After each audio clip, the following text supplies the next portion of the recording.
नमस्कार दोस्तों, तेजस एकेडमी में आपका स्वागत है। मीटर की स्पीड 85 शब्द प्रति मिनट रहेगी। शुरू करेंगे 3 सेकंड में। मोरारजी देसाई भारत के चौथे प्रधानमंत्री भारतीय राजनीति में एक महत्वपूर्ण और प्रभावशाली व्यक्तित्व थे। उनका भाषण शैली, संजीवनी विचारधारा और नीतियों पर उनकी स्पष्टता के लिए जाना जाता था। 1977 में जब वे जनता पार्टी के नेता के रूप में प्रधानमंत्री बने, उन्होंने संसद में कई महत्वपूर्ण भाषण दिए जो उनकी विचारधारा और नीतियों को प्रतिबिंबित करते हैं। मोरारजी देसाई का एक प्रमुख भाषण उस समय का है जब वे भ्रष्टाचार और अनियमितताओं के खिलाफ अपनी सरकार की नीतियों की चर्चा कर रहे थे। उन्होंने यह स्पष्ट किया कि उनकी सरकार का प्रमुख लक्ष्य जनता को एक निष्पक्ष और पारदर्शी शासन प्रदान करना है।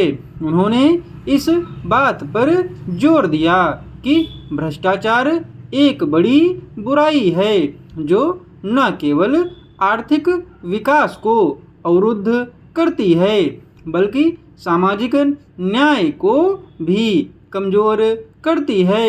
अपने भाषण में मोरारजी देसाई ने यह भी कहा कि लोकतंत्र का सही मायने में अर्थ तभी है जब सरकार लोगों की सेवा के प्रति जवाबदेह हो।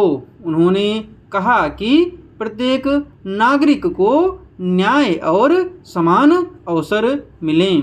उन्होंने इस बात पर भी जोर दिया कि सभी सरकारी संस्थाओं को अपनी जिम्मेदारियों और ईमानदारी से पालन करना चाहिए और जो भी व्यक्ति या संस्था इस राह से भटकती है उसके खिलाफ सख्त कार्रवाई की जाएगी।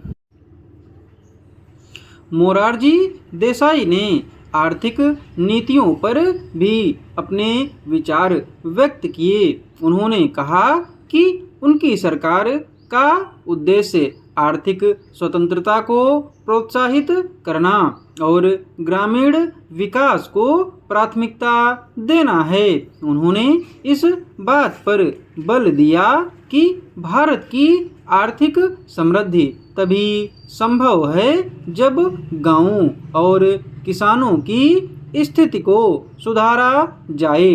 उन्होंने विभिन्न कृषि सुधारों और ग्रामीण उद्योगों के विकास की योजनाओं का उल्लेख किया जो उनकी सरकार द्वारा लागू की जा रही थी। इसके अलावा मोरारजी देसाई ने आंतरिक सुरक्षा और देश की एकता पर भी अपनी सरकार की नीति स्पष्ट की। उन्होंने कहा कि उनकी सरकार किसी भी तरह की आंतरिक विद्रोह या आतंकवादी गतिविधियों को बर्दाश्त नहीं करेगी और देश की सुरक्षा को सर्वोच्च प्राथमिकता देगी। उन्होंने यह भी कहा कि भारत की एकता और अखंडता को बनाए रखने के लिए सरकार किसी भी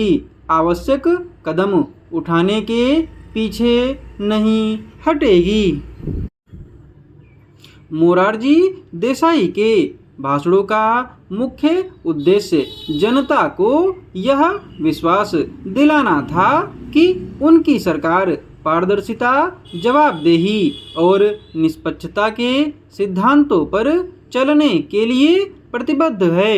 उन्होंने अपने भाषणों में हमेशा भारत की लोकतांत्रिक परंपराओं, सामाजिक न्याय और आर्थिक विकास को प्राथमिकता दी। उनका नेतृत्व एक ऐसे समय में आया जब देश को एक स्थिर और मजबूत नेतृत्व की आवश्यकता थी और उन्होंने अपने भाषणों और नीतियों के माध्यम से इस जिम्मेदारी को सफलतापूर्वक निभाया। डिक्टेशन की PDF आपको टेलीग्राम पर मिलेगी। टेलीग्राम चैनल का लिंक डिस्क्रिप्शन बॉक्स में दिया हुआ है।